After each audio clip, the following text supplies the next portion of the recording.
Okay, in this part, we will be creating the spoon. So let's first delete this cube, and you can download the two reference images of the spoon from the Canvas website. Once you've downloaded the images, let's go to the top view by clicking this Z-axis icon, and let's drag the reference image of the top view of the spoon. Just drag and drop it into the top view here, and let's type 0 on all its location axes so it's centered. And let's go to the side view by click on this axis icon and drag and drop the side view reference image into the viewport, and also zero out all its location data. So now if we look at the two images, they are not facing the same direction. So we want to correct that by maybe selecting the top view image and then rotate it along the z-axis 180 degrees. So now they're facing the same direction, but also we can see that they're not of equal sizes. So this can happen pretty common when we're working with reference images. They're not perfectly created. So we also can edit that by maybe selecting the side view and then scale it up by pressing S on the keyboard, scale it up until they're about the same sizes. So now both images are about the same size. We can start creating our spoon. We want to first go to the top view again by pressing the Z axis. We also notice that the top view image are not perfectly centered, even though all its location data has been set to 0. So we can maybe manually adjust it a little bit. Press G and then X. So we move it along the x-axis slightly until it looks more symmetrical.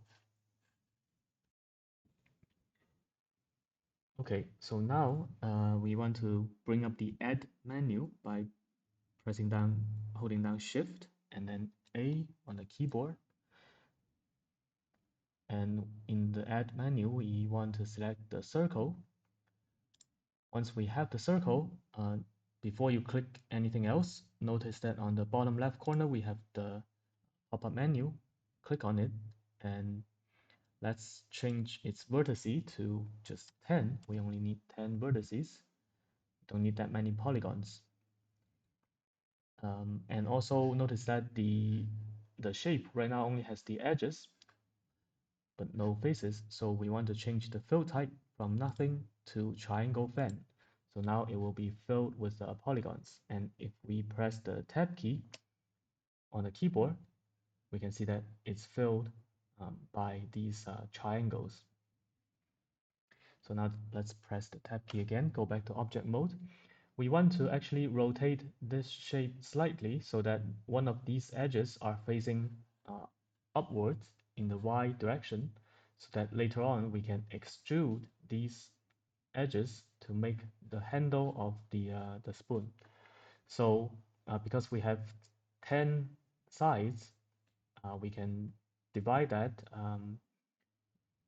We can divide 360 degrees by 10. We get 36 degrees, meaning each of these triangles is 36 degrees. So we can rotate half of that, which is 18 degrees, to have these edge facing upwards. So let's do that. Let's go to the rotation, and we want to rotate it along the Z axis. So let's type 18 on the Z rotation. So now we can see this edge, this side is facing upward, which is parallel to the X axis. So later on, you'll see we can use this edge to create the handle of the spoon. So now this circle, this simplified circle will be the base for this part of the spoon. So let's move it downward. Press G and Y. and then we want to make it smaller.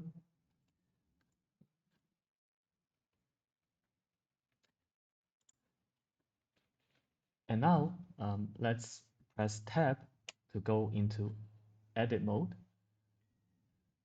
And we can now manipulate the individual vertices to make this shape matching the outline of this part of the spoon. Okay, so for example, we want to grab both of these vertices together, these two together, so that we move them together and then they will be symmetrical later on. So once we have that, we can press G on the keyboard, but we don't want to move them like this because we want to keep them symmetrical along the y-axis. So we want to press the Y key here so that they are only moving up and down. So let's move it up like that. And these two, maybe we also move it up like that along the y-axis. And we can also use the press the S key to scale them inward or outward. So right now I'm in the scaling mode by pressing down S.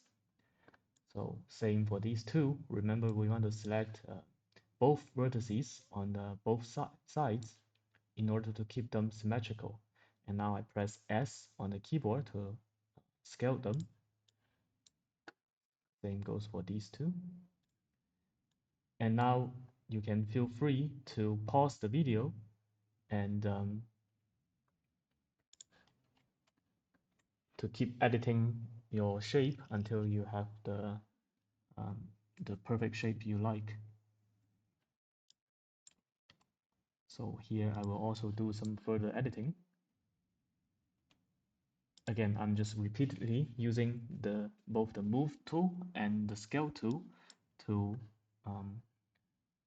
align these 10 vertices on the outline of this part of the spoon. Okay. And remember, when you're moving them, you want to move them both together and also move them along the y-axis. So you need to remember to press Y on the keyboard. Okay, again, because our reference images was not symmetrical from the start, so maybe you see some slight misalignment, but that's okay. We just need to make sure that the shape that we are working with is perfectly centered or symmetrical on the y-axis. So now once we have this basic shape, we can move on to the next step.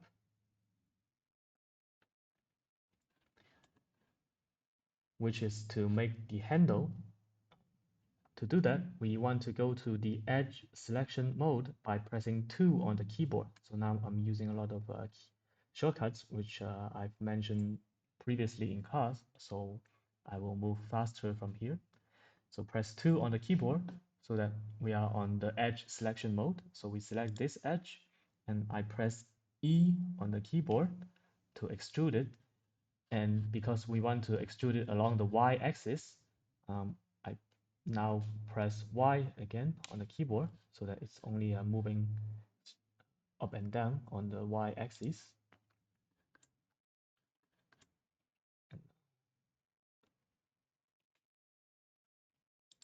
So now I move this edge to about the same length of the spoon, like that. So now we have a very rough outline, a very rough shape of the spoon. We also want to add a few more cuts on the handle so that we have a more sort of vertices to work with in order to match the shape of the spoon. So to do that, we can use the loop cut tool by pressing down Control and R, and we see this yellow line for the cuts. We can increase it till we have perhaps 4 cuts. I think 4 cuts are enough. And then when we are in the mode of moving it up and down, we can simply just press the right mouse key to cancel this operation. So now we have 4 edges along the handle of the spoon. So we can select each of them to move them to a better position. For example, I select this top one and press G to move it, and then press Y to move it along the Y axis. I want to move it to the near the end of the handle, and also the bottom one. Press G and Y to move it downwards somewhere here, and then this one I move it upwards slightly. Again, this one, press down G and then Y, move it downwards slightly. So now let's go back to the vertex selection mode by pressing 1 on the keyboard. So now we are selecting these vertices. Again, we can use the S, we can press S to use the scale tool to scale them to better match the shape of the spoon handle, like this. So I select both of them and then press S on the keyboard. Select both of them, press S on the keyboard, like that. Okay, until we have a shape that roughly match the contour, the outline of the spoon. Okay, so now we also want to match the shape of the spoon from the side view. So let's click on this X-axis icon to go to the side view. And we can continue to select these vertices and move them up and down. But notice that, for example, if I want to move this one, I select it and then press G on the keyboard to move it. You'll notice that I'm actually creating this weird shape. And if we look from the top, we can see that I'm only moving one of the vertices. But instead, we want to move all of these one along this direction. So let's Control Z to undo. And that's because by default, when you're selecting vertices that are overlapping in space from your view, by default, Blender will only select the one which is closer to the camera. So to select both these vertices, we need to again go back to this side view, and then we need to enable this X-ray option. The X-ray option on the top right menus, there is an icon with the two squares, and if you click that, it will enable the X-ray, which is a semi-transparent view in Blender, which allows you to select all of the vertices even when they're overlapping. So for example, right now, with the X-ray mode enabled, if I select this one and I move my camera view, we can see that now both vertices on both sides are selected. So now let's go back to the side view again. So we can select each of these vertex and move them downwards or upwards in order to match the shape of the spoon from the side view. Is to actually select all of these. So we want to select all of these vertices and then press the R key on the keyboard. So we rotate them together like that because we want to still keep them relatively flat on a straight line. And then let's press G to move them all downwards like that. Okay, so I think this would be a better shape. And then for the rest of the vertices, we can simply selecting them one by one and have them match the shape of the spoon.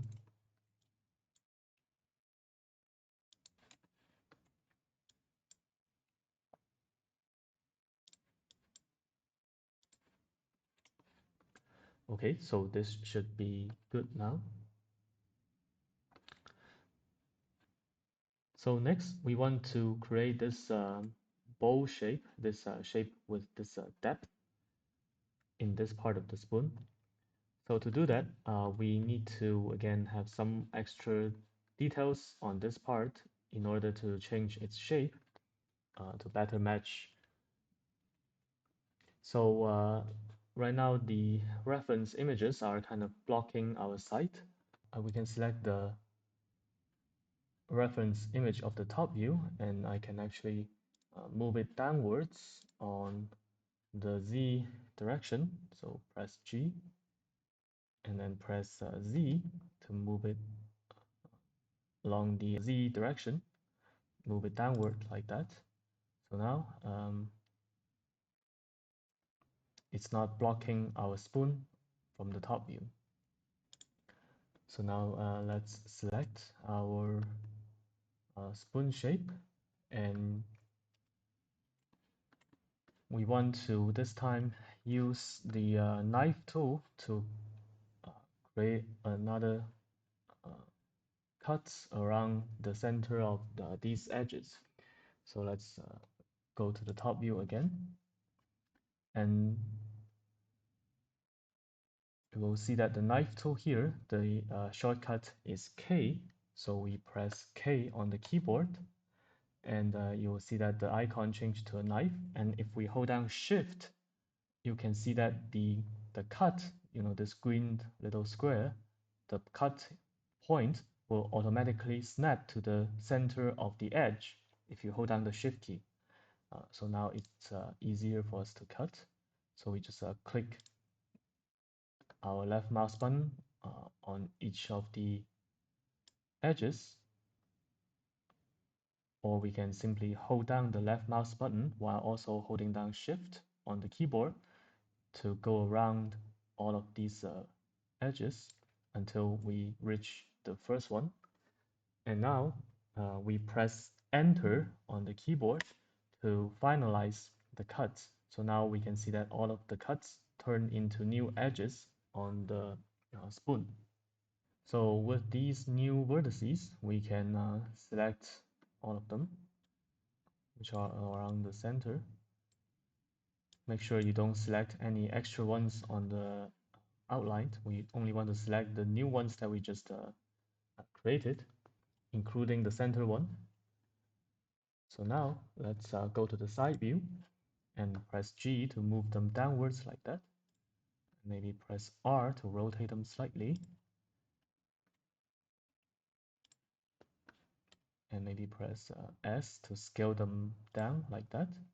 So you just keep using the move tool, the rotation tool, and the scale tool to manipulate the vertices until they match the shape, the rough shape of the this part of the spoon. I can even further adjust these ones. Okay.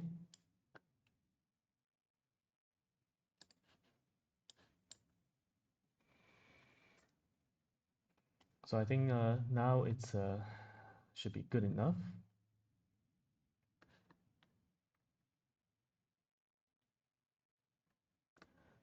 So now we have the very rough shape of the spoon, and we can add the extra detail and smoothing to make it look like a real spoon. And also we need to add thickness to it. To do that, we will be using the modifiers. So let's press Tab key on the keyboard to make sure we are on the object mode. We can now maybe hide our reference images so that we see our spoon more clearly. We can click on this little eye icon next to the reference images to hide them. And we also need to go to the modifiers tag.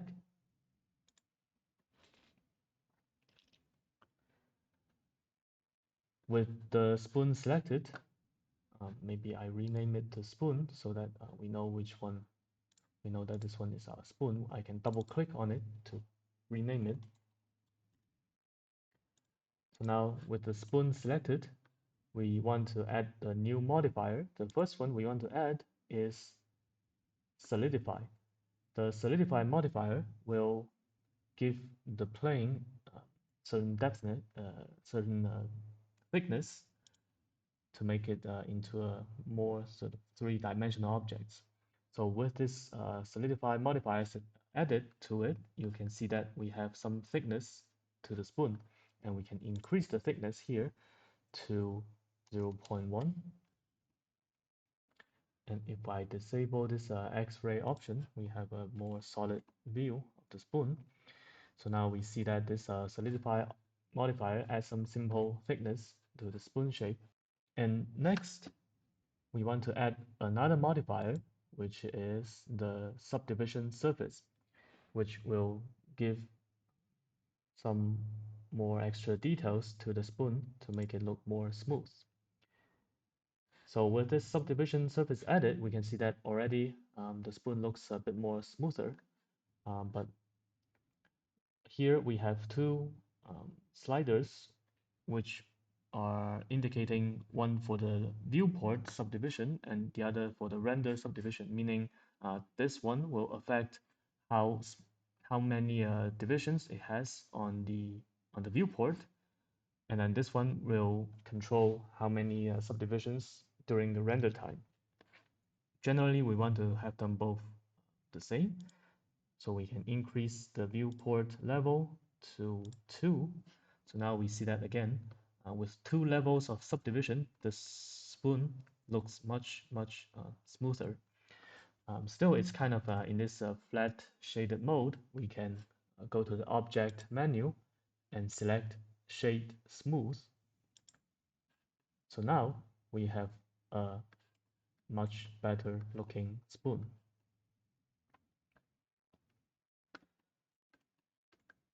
There is a slight detail that I also want to fix. So if we look closer at this part, you'll see that there seems to be some imperfection around the bottom part of the spoon here. You see that there are some weird patterns, weird shadows. That's probably caused by the smoothing algorithm when it's trying to smooth the multiple faces on the bottom of the spoon. So it's quite noticeable here if you look closer.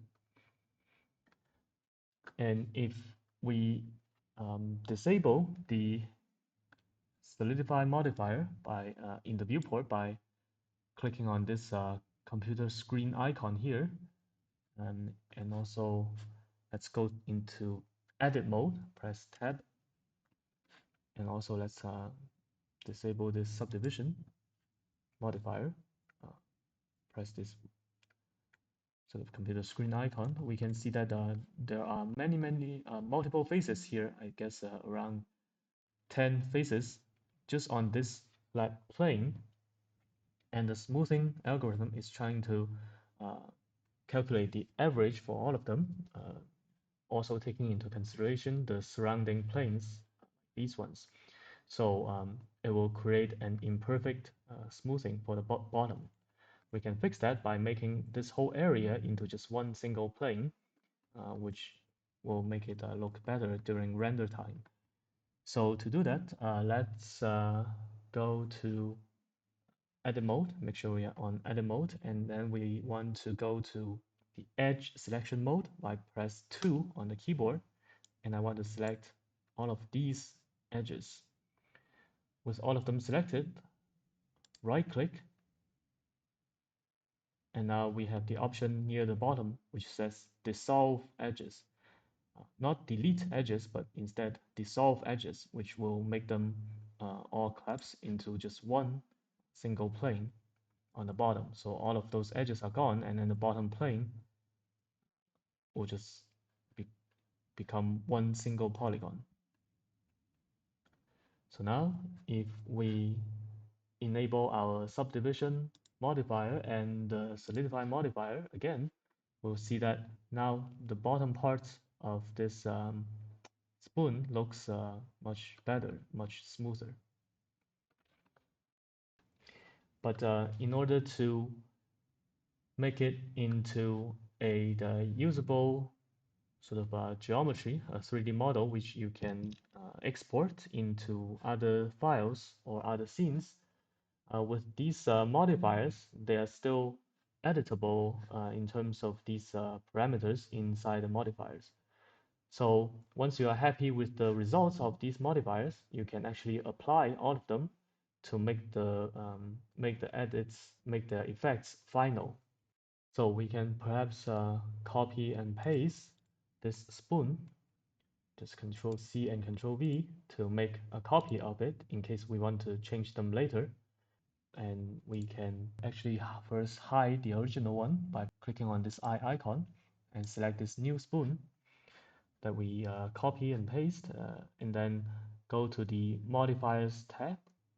Let's first apply the solidify modifier by clicking on this little icon to expand the menu, and we see the apply option. And then let's also apply this subdivision modifier. Click on this and then click apply. So now with both modifiers applied, we'll see that this spoon now becomes of its own geometry. If we press the tab key, we can see that under edit mode, it's becoming of its own sort of a geometry with its own uh, multiple polygons and all of the new sort of surface details like a new vertices and edges created by both the solidify and the subdivision modifiers.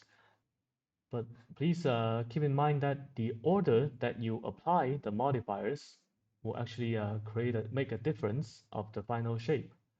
So if we, for example, if we accidentally apply the subdivision surface modifier first, it will actually have a very different look.